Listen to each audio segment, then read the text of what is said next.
የአዲስ ምዕራፍ ሰዓታችን ላይ ደርሰናል። የዛሬውን ባለ ታሪክ አይተን እንመለስ።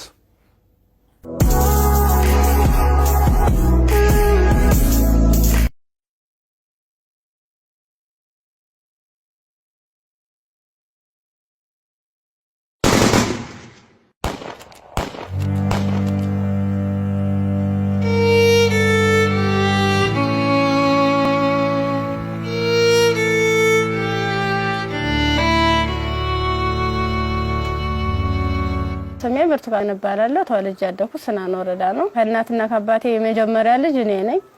እኔን እንደወለዱ ነው አጋጣሚ አባቴም ወደ መንትን ያለ የተሰደደው።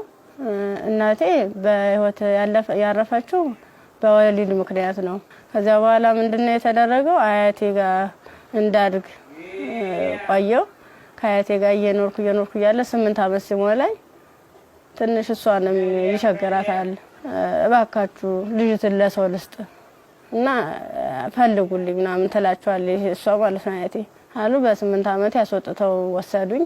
ከዚያ እሱ የሁለት ልጆች አባት ነው፣ አንድ ሴትና አንድ ወንድ እና እነሱን እያሳደኩኝ ልብስ የምሳጠብ የልጆችን ማለት ነው ካልሲ ያጥባለሁ፣ ወጥ እንድሰራ ሙያ እንድለማመድ እነሱ እያበረታታችኝ ሴትዮዋ ኢቭን በዓላት ራሱ ሲኖር ማንኛውንም ነገር ሲኖር ለልጆቹ ልብስ ሰርፕራይዝ ይገዛላቸዋል አውደ አመት ምናምን ሲመጣ። እኔ ደግሞ ሴትዮዋ ከምትለብሰው ልብስ ተቀድና ጣጣጣፋ ጥንጥዬ ነበርኩ። እንትን ብላ በመኪና እንኳን አይሰፋም፣ እቤት ነበር በመርፌ ተሰፋው ነበር። እሱን ለብሼ ሄዳለሁ። ጫማም የተወርቁ የወደቀውን ልጆች ተጠቅመው የጨረሱትን እሱን ሰጎትት ምንስል የባለም እንደዛው እየተማርኩኝ እያለ የሆነ ደረጃ ተሸላሚ ሆንኩኝ። እስከ 8 ደረስኩ። ከ8ኛ ክፍል በኋላ የሆነ ስራ ምቢት ልብስ የሆነ እየጎረመስኩ ስመጣ ስራው እያያዘኝ ትምህርቱም እያያዘኝ እየከበደ ሲመጣ ስራዬን ለዲቱ ሙሉ ሰዓት አንተደላለሁ አልተኛም ነበር፣ 24 ሰዓት ነበር። ከዛ ዩኒቨርሲቲ 12ኛ ክፍል ጨረስኩ። 12ም ያው 392 አመጣው። ውጤት ከመጣ በኋላ ወደ ዩኒቨርሲቲ ተመደብኩኝ።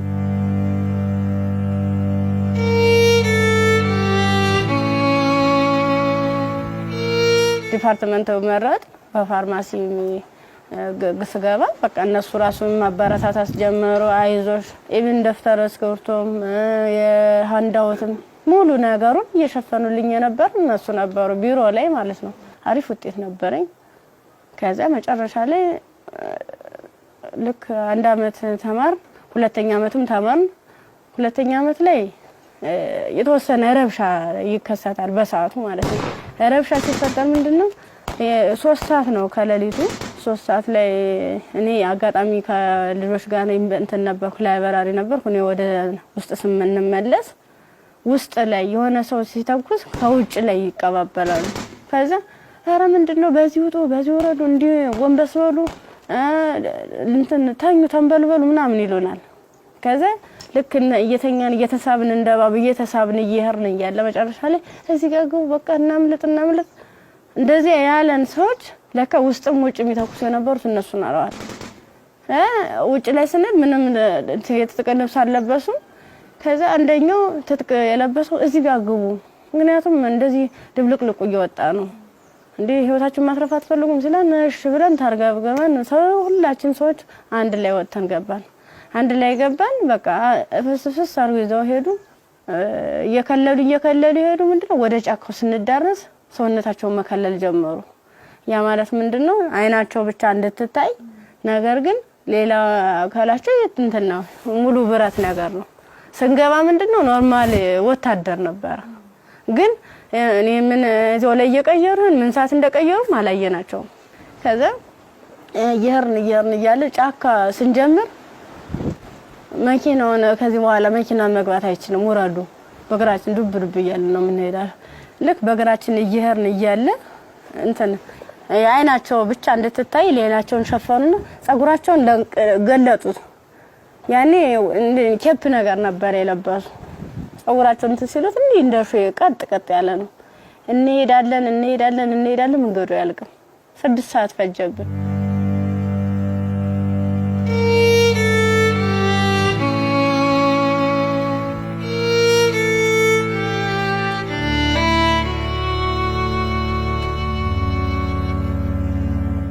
መረስ አይቀርም ስንደርስ ምንም ነገር የለም ቤት የለም ምን የለም በቃ የሆነ ሜዳ ነገር አለ ትክክለኛ እንትን ማለት ነው አረንጓዴ ነገር አለ እዚህ ጋር ስፖርት ስሩ ይሄንን ስልጠና መውሰድ አለባችሁ በዚህ ነው አሁን ያመጣናችሁ ምንድነው እናንተን ፈልገናችሁ ነው በቃ ለትጥቅ ስለፈለግናችሁ ስልጠናዎችን መውሰድ አለባችሁ መማር አለባችሁ ከዛ ሳናቸው ይዋን እያደር ትንፍስ እንዳትሉ እና ዳቦ ሲሰጡ እንደ ዳቦ ነው እንደ ንስ ይያሉ ነው እንደዚህ የሚወረወሩልን ማለት ነው አይጠጉንም ሁሉ ከዛ እየወረወሩልን እያነሳን እንበላለን ያው ሆድ አይደለም ይርበናል ምን ጠጣው ውሃ ስናጣ ደግሞ በለበስነው ልብስ እየዘፈዘፍን ምንጭ ነገር እናገኛለን ወራጇ ዝም ብሎ ቆሻሻ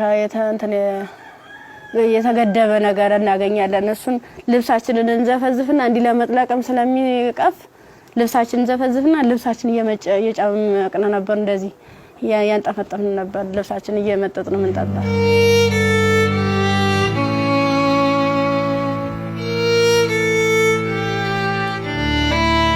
አመት ከ6 ወር ከሞላ በኋላ በቃ ስራችንን እንጀምር ይለዋል አንደኛው ማለት ነው ስራችንን እንጀምር ፕሮሰሱ አልቋል ያቀርነው ጊዜም እስከዚህ ነበር ምን ፈልገውን ነገርም ተሳክቶልናል አሁን ደግሞ እንቅስቃሴ እንጀምር ዳይ ምናምን አሉና መጀመሪያ ላይ ልብስ ነው አውልቆ የታዋን ሙሉ ልብሳችን እና አውልቀን ነው እንግዲህ እንደንተን ሶስቶቹ አራቶቹ ተሄዱ በኋላ እኔ አምስተኛ ላይ ነበርኩ በአምስተኛው ሰዓት ላይ ምንድነው ታኛው ከተኛው በኋላ እየተካኩ ነበር ሲደፍሩ የነበሩ ማለት ነው ከዛ እየተካኩ እየደፈሩ ካደረጉ በኋላ ከደፈሩ በኋላ ምንድነው እንትን ራሴን ስስት አይ እንደዚያ ከሆነማ በዚህ ነው ስሜታችን የሚኖርልና እንደዚህ ያደርጋ ይሆነ እንደ 6 አይነት ነገር እንደ 6 ይሆናል እንደ ፌሮ እንዲ ነው ቀጥታ እንደዚህ ሲወጉ የነበረ ማለት ነው ጥቅጥቅ ካደረጉት በኋላ ስዳስሰው ራሱ ቁስሉ ይታወቀኝ ነበር ዘንዲታኝቼ ወድቄ ራሱ ማለት ነው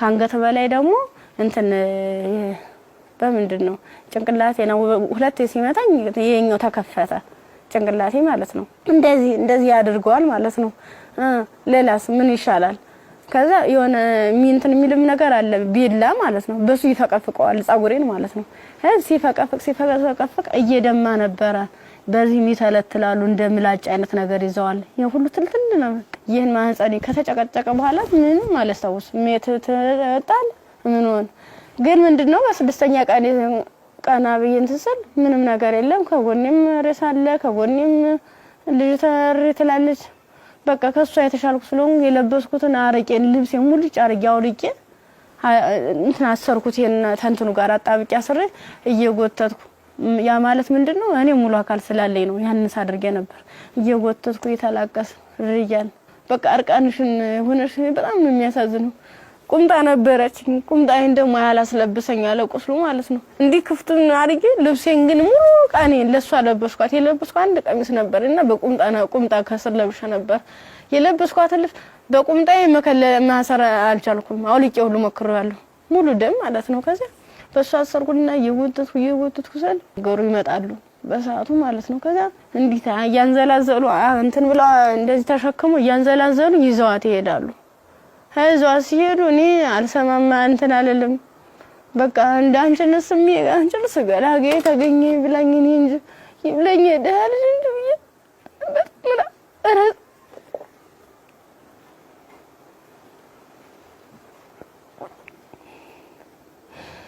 ይብለኝ እኔ እንጂ ብዬ ያርኩኝ ከዛ ያርኩኝ አላቋርኩኝ ሀገሩን እየጠየ እንዳልጠየቅ ምኑን ልጠይቃቸው በቃ ውስጥ የተጨነቀው ሁሉ መጨረሻ ላይ ጫካውን ስጨርስ ከተማ አገኘሁ ከዛ አባቴ እኔ ምን ዩኒቨርሲቲ ተማሪ ነበርኩኝና ልብሴን አጋጣሚ ልብስ ለብሼ እጅ ሌባ ወስዶብኝ ነው እስኪ እባክህ ገዛልኝ አልኩት ስገዛለው 50 ብር ሚላ ሰናገኝ ከሱ ላይ 50 ብር ከፍሎ ልክ አንድ ጥቁር በጥቁር አይነት ነገር ነው እሷን አለበሰኝና በቃ ልጅሽ ሊሊ ብሎ ዩኒቨርሲቲ ሲሄድ ቀጥታ ዳይሬክተሩ ቢሮ ነው የገባሁት።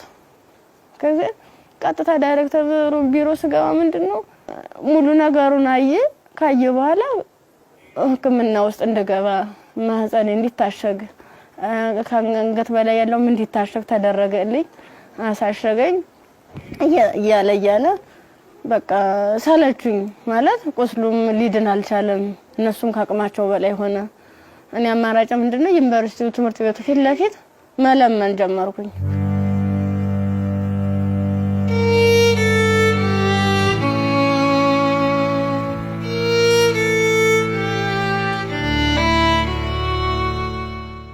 እንደ ኢንፌክሽን ፈጥሯል መሰለኝ ብዙ ቀን ስለቆየው 6 ቀን ማለት ቀላል አይደለም። ያን እየቆራረጡ እያወጡ እያስተካከሉ እያጠቡ ሲሉ መጨረሻ የልብም ኬዝ እንዳለብኝ የታወቀም እዚያ ነው። ልክ በራሳቸው መኪና ነው ወስደውኝ አምጥተው እዚህ ጣሉኝ፣ አዲስ አበባ ማለት ነው። ከዛ አዲስ አበባ ሲጥሉኝ ምንድነው ወዴት ልሂድ በቃ ህይወት መስቀልቅል ላለብኝ እብድ ሆንኩኝ፣ አበርኩኝ። ከጊዮርጊስ ወደ ማርያም ሄድኩኝ። የማርያም ቀን ነው ልሂድ እስኪ ምናምን ብዬ ሰው በሚሄድበት እየተከተልኩ እዛ ስዕል ቅድስት ማርያም ይላል። እዚያ ቁጭ ብዬ እየለመንኩኝ ታገኘኛለችና ብር ትሰጠኛለች። 50 ብር ተሰጠች። በኋላ ምን ፈልገሽ ነው ምናምን አይዞሽ ምናምን አለችኝ። እኔ ኮሌጅ ተማሪ ነኝ እና በዚህ ረብሻ ምክንያት ነው እንደዚህ ተፈጠረው። እንዴት ላድርግ እንዴት ልሂድ ብለሽ አልኳት። የት ልሂድ ብለሽ ስላት አይ እንደዚህማ ከሆነ ክሊኒክ ጤና ጣቢያ እንውሰድሽ ብሎ ጤና ጣቢያ ሲሄድ የምጥ መርፌ ሰጡ። እስቲሽ አደረጉ። ከተወለደ በኋላ በጣም ራበኝ። በቃ ምኑን ላጥበው ማጣው ሳጣ ሲርበኝ ማዘር ተሬዛ ጋር መጣሁኝ። ምን ላድርግ አልኳት። በቃ ጨለመብኝ እባክሽ አስገብኝ ስላት ከጎንሽ አለን ብላ መድኃኒቶቹንም ያንዳንዱ የህክምና ክትትሎችን እያደረጉልኝ ውስጥ ላይ ከነሱ አቅም በላይ የሆነውን ሪፈራል ተጻፈልኝ። በረንዳ ላይ የነበርኩት ወደ ቤት እየተቀየረ ሰው ቤት ማደር ጀመርኩ። እያልኩኝ በእነሱ ጥረት በእነሱ ጥንካሬ በማዘር ተሬዛ ማለት ነው ለልጁም ሆነ ለኔ ህክምና ወጪዎችን ያንዳንዷን እየሸፈነች እሷ እንደ እናት ሆና እየመከረችኝ እያጽናናችኝ እንባዬን እያበሰችኝ ነበር። አንድ እሷ ናት።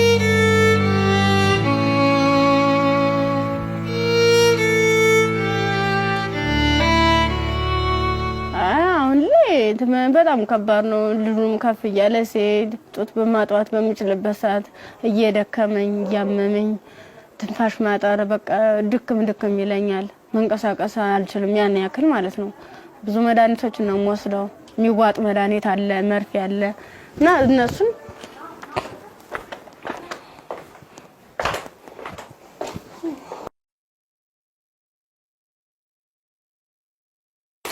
እነዚህ ነው መድኃኒት እየወሰድኩ ያለ። በቃ እነዚህ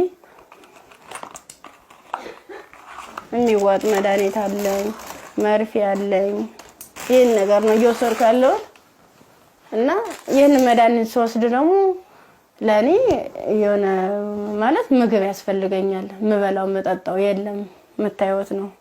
ደረቅ ኮቾሮ ነው። አሁን ቅድም እንደውም ሳዘጋጅ ነበር ኮቾሮ እዚህ አለ ዘፍዝፌ ነው የነው ያለው። አሁን የራስ በራስ ብሏል። የዘፍዝፌው ስለቆየው ቅድም ነው እናንተ ቀረጻ ያዘጋጃችሁ ያለ የዘፍዘፍ ማለት ነው። የዘፍዝፍ ካለ በኋላ ለልጅ ምንድነው ፍትፍት አድርጌ እኔ የምበላታለሁ እሱም የሚበላት ይችል ነው እና ሙዝ ምናምን እገዛለታለሁ። ብስኩት መጠለያ ያስፈልገኛል። አሁን ያለበት ቤት ስፖንሰር አንድ ወር ከፍሎልኝ ነው ሄደ። ሌላውን ግን እየለመንኩ ነው ውጭ ላይ ማለት ነው። የሆነ ነገር ልጅውን ወደ 3 ወር አለፈው ሰው እንድንቆጣጣው ማለት ነው። መታጠቢያ ሰዓት የለም ብቻ ቃላት የለኝም። በቃ ይድረሱልኝ ምን አንድም በቃ ወደ ፊትስ ምን አይነት ህይወት ነው የሚኖረው? ምንድነው የማደርገው? ለመናገር በጣም እየራበኝ ነው። በቃ ራበኝ አልቻልኩም።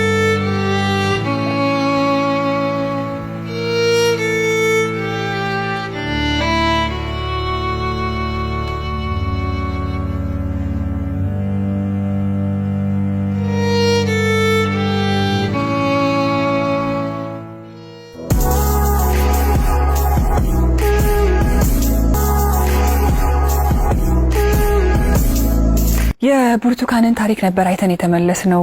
ከዚህ ቀደም ብዙ አይነት እንደዚህ አይነት ታሪኮች ተሰርተዋል። ግን ይሄ እውነት ከኢትዮጵያዊነት የወጣ ፍጹም ኢትዮጵያ ውስጥ ይሄ ነገር ሲያጋጥማል ወይ ብለን እንድናስብ ራሳችንን እንድንጠይቅ የት ነው ያለነው የቱ ጋር ደርሰናል ብለን ያየንበትም ታሪክ ነው። ብርቱካን በጣም ተስፋ የነበራት ለዓላማዋ ታግላ እዚህ ጋር የደረሰች ጎበዝ ጠንካራ ወጣት ተማሪ ነበረች። ከዛ በኋላ ግን የመጣባት ነገር የሚያሳዝን ነው። የመጣባትን ነገር መቋቋም ባልቻለችበት ሁኔታ ላይ ደግሞ ተጨማሪ ነገር ወደ ህይወቷ መጣ። ያም ልጇ ነውና ለልጇ ብርቱካን ምን ብላ ይሆን ታሪኳን የምትነግረው ብዬ ሳስብ ነበር። በጣም የሚያስጨንቅና የሚረብሽም ጭምር ነው። የሷም ህይወት ተበላሸ ስንል እንደገና ደግሞ ህፃን ልጅ ወደዚህ አምጥታለች። የዛ ህፃን ልጅ ተስፋውስ ምንድነው? ነገስ የሚመለስለት መልስ ምንድነው? ይሄ ልጅስ እንዴት አድርጎ ነው አድጎ ሀገርን የሚረከበው ብለን እንድንጠይቅ የሚያደርገንም ይመስለኛል። የብርቱካን ታሪክ በጣም ብዙ ሴቶች ላይ ያጋጥማል። ግን ደግሞ ይሄኛው የሚዘገንንና ለመስማትም ለጆሮም ለማየትም የሚቀፈው ነው ያገኘሁት። ያው ሰው ስትሆኚ ትፈተኛለሽ። አንዳንዴ የፈተናም አይነት አለው እንዴት ያለሽ በቃ በርግጥ ላያስችል አይሰጥም ይባላል። ግን ደግሞ አንዳንዴ ከመቻል በላይ የሚሆኑ ፈተናዎች አሉና እንደ ኢትዮጵያ እንደ ሀገር ደግሞ ስታስቡ እንደዚህ አይነት ሁኔታ የሚደረግበት ማህበረሰብ ውስጥ ነው እንደ ያለ ነው። በምን አይነት ሁኔታ ነው ህይወታችንን እየመራን ያለ ነው የሚለው ራሱ ሌላ ጥያቄ ነውና በጣም ከባድ ነው። የብርቱካን ቪዲዮንም ቁጭ ብዬ ሳየው እውነት ለመናገር አንደበት የለኝም፣ ከአእምሮ በላይ ነው። እጅግ በጣም የሚሰቀጥጥና የሚዘገንን ከመሆኑ ብዛት የተነሳ ጭራሽ እንደውም ፊልም ነው እንዴ አክቲንግ ነው እንዴ የሚያስብል ሁላ። ምክንያቱም ያው ብዙ ሆረር ፊልሞችን እንሰማለን፣ ግን የእውነት መሬት ላይ የወረደ እንደዚህ በዚህ ልክ የሚሰማ ነውር ሁላ አለ ወይ እስከ ማለትም ድረስ አለና ብርቱካን እንግዲህ ስቱዲዮ ውስጥ ትገኛለች። አብረን ቆመን እንቀበላለን። እንኳን ደህና መጣሽ። እንኳን ደህና መጣሽ።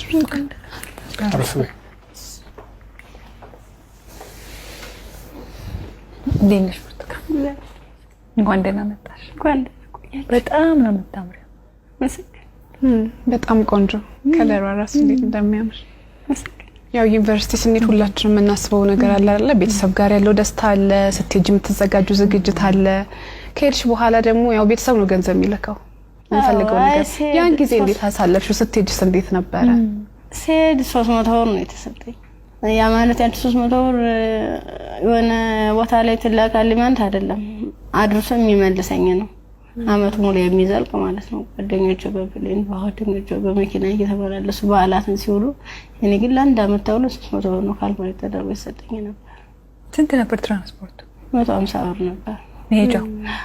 እንደ ሴት ደግሞ ለሴት የሚያስፈልግ ነገር አለ፣ ምን እንቀባዋለን፣ የተፈጥሮ ጉዳይ አለ። ለዚህ ሁሉ ነገር ገንዘብ ያስፈልጋል። በምን ነበረ ያን ነገር? ጓደኞቼ የተሻለ ህይወት ነበር የሚንትን የሚሉ ባለሀብት ልጆች አሉ። እነሱ ነበር የሻር እያደረጉ እያዋጡ ነገሮችን የሚሸፍኑ ኢቨን ሞዴስ ራሱ ይገዙልኝ ነበር። ጓደኞቼ ነበር ከጎን ያሉት ማለት ነው። እሺ ከዛ በኋላ ያ ሁሉ ነገር አለፈና ዩኒቨርሲቲ ገባሽ። ዩኒቨርሲቲ ገብተሽ ሁለተኛ አመት ተማሪ ሆነሽ ነው ይሄ ነገር ያጋጠመሽ። እንዴት ነበር እስቲ ጊዜውን አስታውሽ? ማለት በጣም ነው የሚከብድ። 3 ሰዓት ላይ ልክ ከላይ ወረ 3 ሰዓት ዘጋብኝ። መመለስ አልፈልግ ወጣሁኝና የሆነ ይሮራጣሉ ማለት ነው ሰዎች። ስንሄድ በቃ ኧረ እንደዚህ ተኩስ የተነሳ ማለም ትሄዳላችሁ፣ በቃ በዚህ ሄዱ ነው በዚህና እንትን በሉ እዚያ ካግቡ ምናምን ሲሉን እኛ በሰዓቱ ተኛን ተቆርቁሮ ነው የመሰለን። እኛ እንደዚህ ለማትረፍ ነው ብለን ተንደርድረን ራሳቸው መኪና ገባን። የነሱ መኪና ምን እንደሆነ ረብሻ የሚፈጥሩ ሰዎች በመጡበት መኪና። አዎ ከፍተ ነው ከኋላ። 1 አመት ከ6 ወር ነው እዚያ የቆየነው ጫካ ውስጥ ምንም ነገር ሳይፈጠር። አመት ከ6 ወር ምን ነበር የሚሏችሁ? ትጥቅ ነው ልንቀየራችሁ ነው ትታጠቃላችሁ፣ አለበለዚያ ያሰብነው አለ እሱ እንሰራለን አብረን ምን ይሆናል እያሉ። የት ነበርስ የምታድሩት? እዚህ ውጭ ላይ ነው። ብዙ ጊዜ ዛፍ ነበር እንዲተከልል እንትን መለይ ነበር። እዛ በምትሆኑበት ጊዜ በተለይ ለሴቶች አስቸጋሪ ሁኔታ የንጽህና መጠበቂያ ማግኘት ነው። ያንንስ እንዴት ነበር የምታሳልፉት? የምን ንጽህና መጠበቂያ ነው? በቃ ዝም ብለን ስናክ ነበር የምንውለው። ከ1 አመት ከ6 ወር በኋላ ምንድነው የተፈጠረው? መጨረሻችን ላይ ሰልፍ አሳለፉን። እርቃናችንን አውልቀው ልብሳችንን ካወለቁ በኋላ ሰልፍ አስያዙ። እኔ አጋጣሚ ከ5ኛ አካባቢ ላይ ነበርኩኝ። ግንኙነት ከተደረገ በኋላ እንዲህ ሲጨቀጭቁ ራሱ በፌሮ ሲወጉ አላስታውስም። ደንዝዟል ሰውነት። ምን ያህል ሰው እንደተደረገ ምን እንደተደረገ አላውቅም። በስድስተኛ ቀን ስነቃ እንደ ማወራ ነው የሚፈሰው። እሷ ደግሞ አንድ አካል ስለጎደላት ምንድነው አማራጭ የለበስኩትን ልብስ አውልቄ ለሷ ነገሮቿን አስሬ ነው ቅፋ እየጎተትኩ ጀመር ጀመሩ። እንዳላዝላት አልችላትም። ከዛ አብረን ነው ቆመን ሄደው አንቺን እኮ ትችሻለህ ደም ስትለኝ እንዲሁ ነው ሁለት አካል ስንኩል ማን ይቀበለናል አልኳት። ምክንያቱም ማንም ቢሆን እንደዚህ ደም እየፈሰሰ እንደዚህ ምድሩ ሁሉ ጨልሞብኝ ነገ ወዲያ የተሻለ ህይወት አገኛለሁ ብዬ ነገ ወዲያ ጥሩ ቦታ ደርሳለሁ ብዬ አሰብኩት ልጅ በቃ መጨረሻው እንደዚህ ሲያመር እንደዚህ ሲሆን በጣም ከፋኝ። በቃ ለሁሉም ማለት ነገ ወዲያ እንዴት ነው የምሆነው? ምንድነው ማድረግስ የምችለው? በምን አይነት መልኩ ነው ህይወቴንስ መጠገን የምችለው?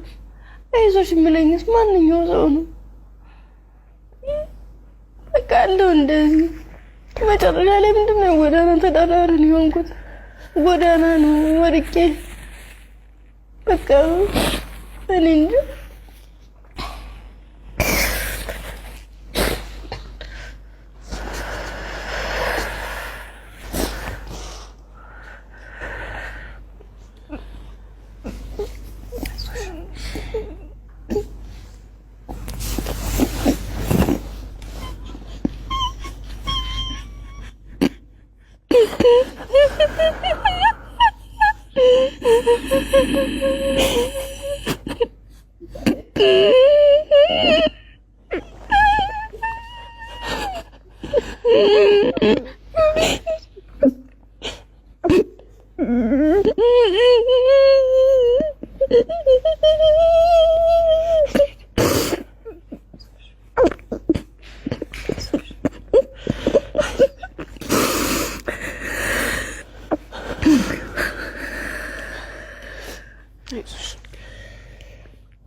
አንዳንድ ታሪኮች ለመስማትም በጣም እጅግ በጣም ይከብዳሉ።